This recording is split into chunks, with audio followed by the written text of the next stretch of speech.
आज चलते हैं अपनी माँ की बात। क्या आप सब माँ से प्यार करते हैं?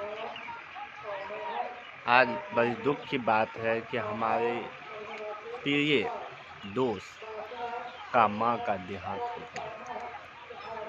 और ये देहांत आप सब जानते ही हैं कि आज सबसे बड़ी एयर पोल्यूशन का शिकार। कल कल हम कहीं जा रहे थे, कोई लगा कि पीछे से कोई रोक रहा है, जिसके हाथ में सना आता है और पलट के देखा। कल कहीं जा रहा था, कोई लगा कि रोक लेगा, कहेगा थोड़ा सा दही शक्कर खा लो, अच्छा सबूत होगा। पर पीछे मुड़ा तो एक सना आटा, वही माँ। कहीं कोड भूल गया कि क्या? आज मैं इतनी तरक्की में हूँ, तो इतनी तरक्की मेरे लिए इम्पोर्टेंट नहीं है जितना मेरी माँ इम्पोर्टेंट है। और एक बात कहें, भगवान तो सब कुछ दे सकता है, एक अच्छी पत्नी दे सकता है, पर माँ एक डाल देता है। और माँ, भारत माँ, और माँ प्यारी माँ, दुआरी माँ। और आज भी माँ वो शक्ति होती है, वो पावर होती है जिससे हर एक समस्याओं का समाधान हो सकता है। जितना पिता नहीं अपने बच्चों को देखता है, उससे कहीं ज़्यादा अपने माँ अपने बच्चों को देखता है। और शायद ये माँ ना होते न, शायद हम सब इस दुनिया में पले भले न होते। हम भी एक दिन बाप बनेंगे, पर माँ की ममता और माँ की आंचल, माँ की मीठी मीठी बानी शायद हमें दोबारा ना नसीब। तो राजकुमार की आज 4 बजे सुबह ही उसका देहांत हो गया। तारीख था 15 तारीख महीना 12 2025। देखो, मृत्यु हर व्यक्ति कहीं भी किसी वक्त भी हो सकता है। और मृत्यु हो जाने के बाद कुछ यादें रहती हैं, और वो यादें तुरंत मिट नहीं सकते, उसके लिए वक्त लगता है। और पुरुष देखे होंगे कि पुरुष व्यक्ति जल्दी रोते नहीं और महिला रोते हैं। असल बात में सबसे ज़्यादा गहरी रूप से पुरुष ही रोते हैं। बच्चे अपनी माँ के प्रति खूब सहानुभूति करते हैं, और जिसके पास माँ ना होती तो उसका दर्द ही क्या जाने। मेरे जीवन में मैंने हर व्यक्ति को देखा कि वो अपना कर्तव्य निष्ठा बड़ी शिष्टता के साथ करते। आज मेरे राजकुमार का माँ देहांत हो गया, या इस दुनिया से एक निकल गए एक अजनबी शहर में। शायद वो फिर कभी वापस नहीं आए। और इस संसार का तय है कि एक रात जो गया वो फिर वापस नहीं आएगा। और व्यक्ति को अपना कर्म करते हुए जाना है, चाहे हम हैं या कोई और। कुछ यादें हमें काफ़ी तड़पाती, कुछ उसकी सुनहाट हमें काफ़ी। आज आप बड़े हो या छोटे, वो मतलब नहीं। जिंदगी में मरने के बाद सब एक समान होते हैं। और दूसरी बीमारी उसको कहा कि इसकी बीमारी दम्बा की थी और शायद हफ्सी। तो ये कारण इसलिए है कि आज प्रति व्यक्ति एक ना एक घट रहा है। इसका कारण है, पहला, हमारे बुजुर्ग लोग बीमारी से गोलियां खा रहे हैं। हमारे बच्चे को सांस लेने में तकलीफ हो रहा है। इसका जिम्मेदारी कौन है? मेरे अनुसार से इस सरकार की जिम्मेदारी नहीं है, बल्कि जनता स्वयं की जिम्मेदारी है।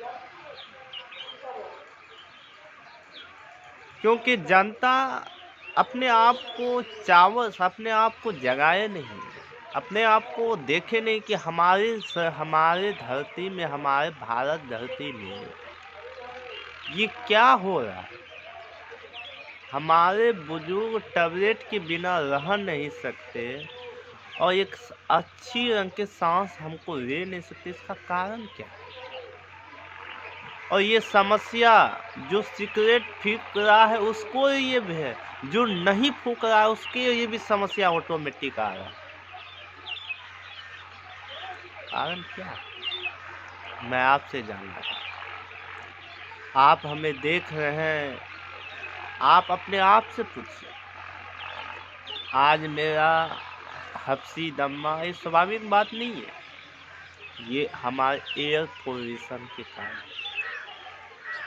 हम तो अपने घरों में वृक्ष लगाते हैं जरूर, फोटो खिंचाने, पर उसको पालते नहीं।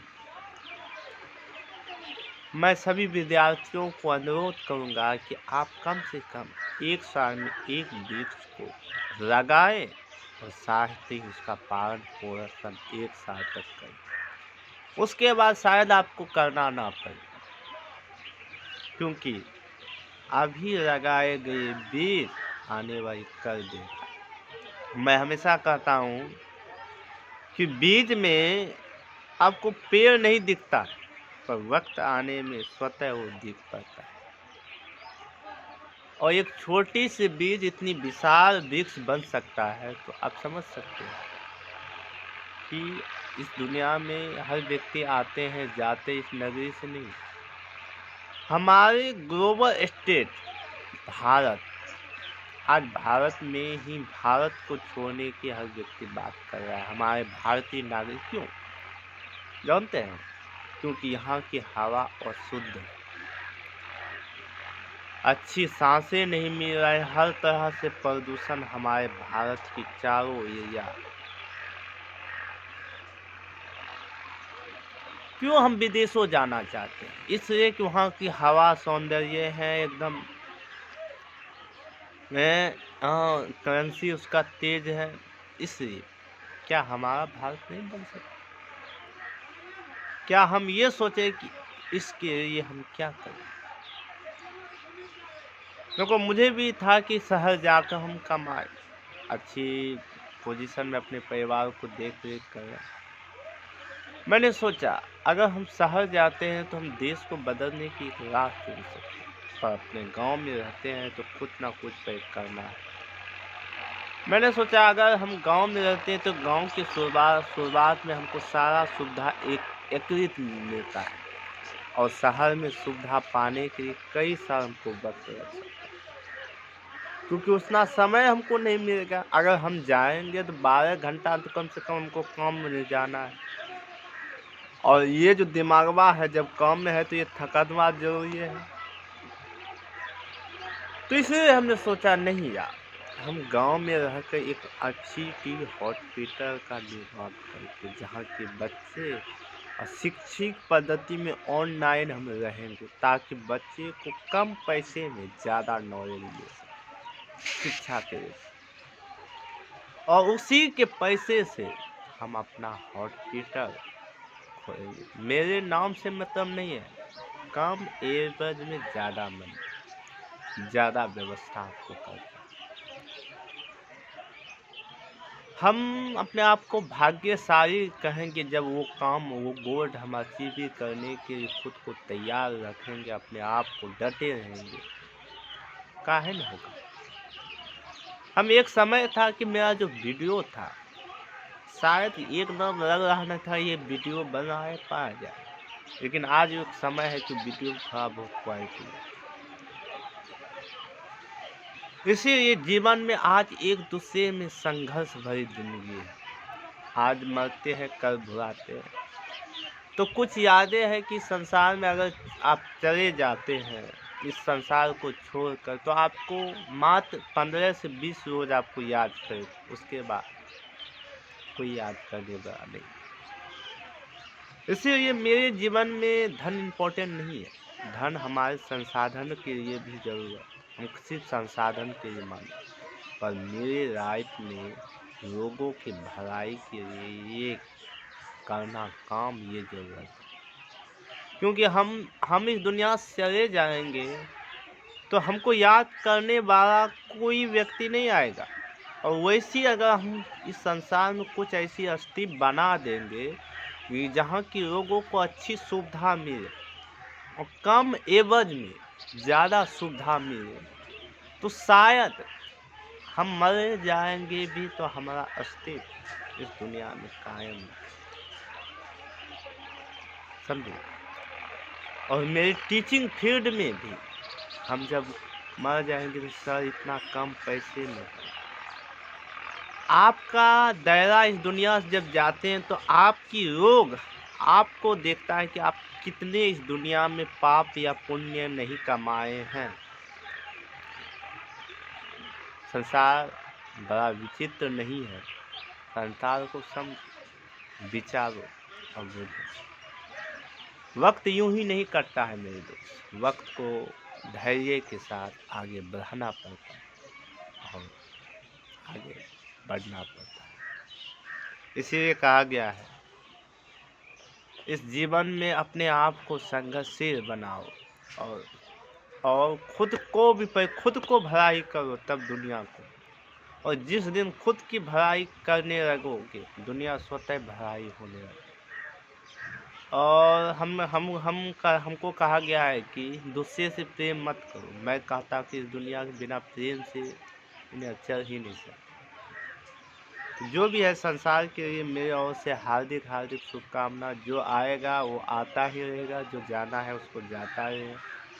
और दुख हमें इस बात की नहीं है वो इस दुनिया से गया, दुख इस बात से है कि हमारे जो समाज के लोग हैं, समाज की जो आने वाली जो पीढ़ियां हैं, उसको सुधारने का मौका यही एकमात्र संभव। क्यों न हमने बहुत प्रदूषण उड़ाए, बहुत केस किए, पर हमको एक आदमी एक ही दिन में एक सिगरेट नहीं 60 सिगरेट पिए। आप समझ सकते। यही खातिर देश अच्छा अपना भविष्य के लिए मत सोच। हमने लाइफ में सोचा कि दूसरे की भविष्य के लिए अगर आप सोचते हैं ना, आप खुद की भविष्य के लिए स्वतः सोच रहे हैं। क्योंकि दुनिया में जो दोगे वही वापस आएगा, ये प्रकृति का ही नेचर है। समझे? तो मैं फाइनली 10 फरवरी का अपना SBC इलेक्ट्रॉनिक खोल रहा हूँ। और जहाँ की हमने ये संकल्प लिया है कि SBC इलेक्ट्रॉनिक के साथ साथ SBC स्मार्ट ब्रेन क्लास को भी हम रोकने वाला नहीं है।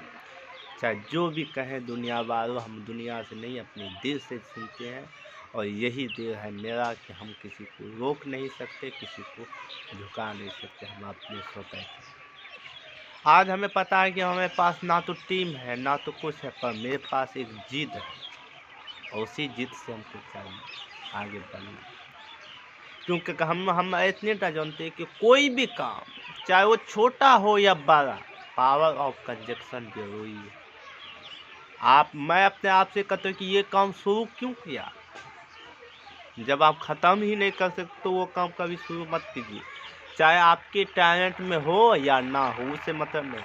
आप जो शुरू करते हैं उसको ख़त्म करने का भी जिम्मा आप में है। आपकी जब तक सांसें हैं तब तक उसको लगाइए।